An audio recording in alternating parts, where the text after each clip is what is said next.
今日整呢個番茄肉片炒蛋。歡迎光臨 Super 廚房，請點讚、分享同埋訂閱。呢啲就係今晚煮餸嘅主要材料啦。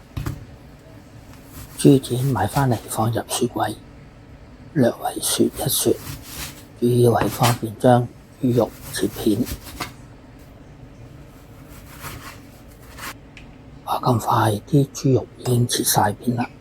咁我哋落2茶匙嘅生粉，1茶匙嘅糖，少少豉油，再加入花雕酒、油少許，用筷子將佢攪勻，跟住就放啲肉片落去醃。醃佢大約10至15分鐘。喺醃緊豬肉嘅時候，咁我哋處理啲配件，薑切薑片，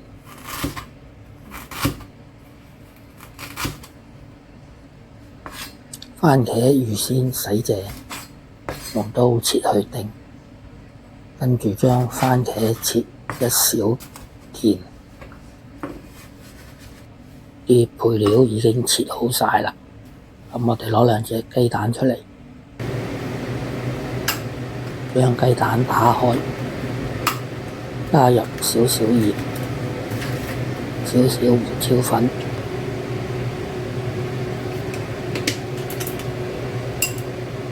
用筷子將佢攪勻。個鑊已經熱咗啦，咁我哋落1湯匙嘅油。放啲蛋液落去，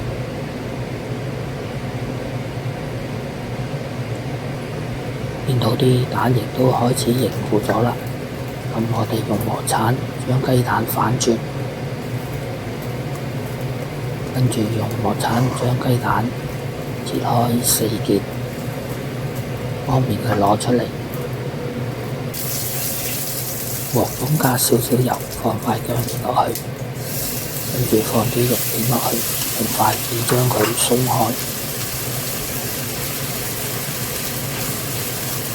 影片睇到呢度，麻煩你點讚、分享同埋訂閱。有你嘅支持就係我拍片嘅動力。啲肉片已經煎咗一陣啦，見到啲肉片都開始慢慢轉色啦。咁我哋將啲肉片反轉。跟住將佢滗起，再放入薑片，倒啲番茄落去，用鑊鏟將佢兜勻。見到啲番茄都出晒汁啦，咁我哋炒多佢一陣，放入大約半碗水，用鑊鏟將佢兜勻，跟住就冚蓋焗佢一陣。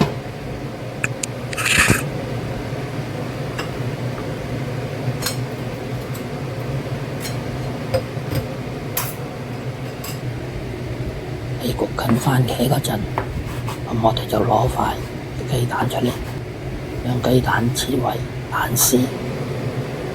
啲番茄又煮咗一陣啦，咁我哋攞啲肉片出嚟放落去，跟住用鑊鏟將佢兜勻。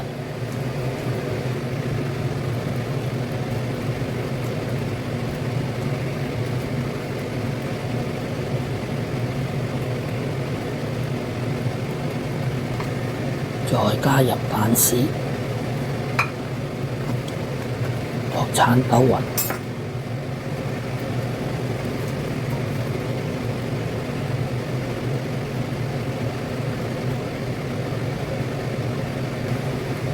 再放入2湯匙嘅茄汁，同埋少少糖，用鑊鏟將佢兜勻，咁樣就可以將佢上碟啦。一碟非常惹味嘅番茄肉片炒蛋，咁樣就完成咗啦。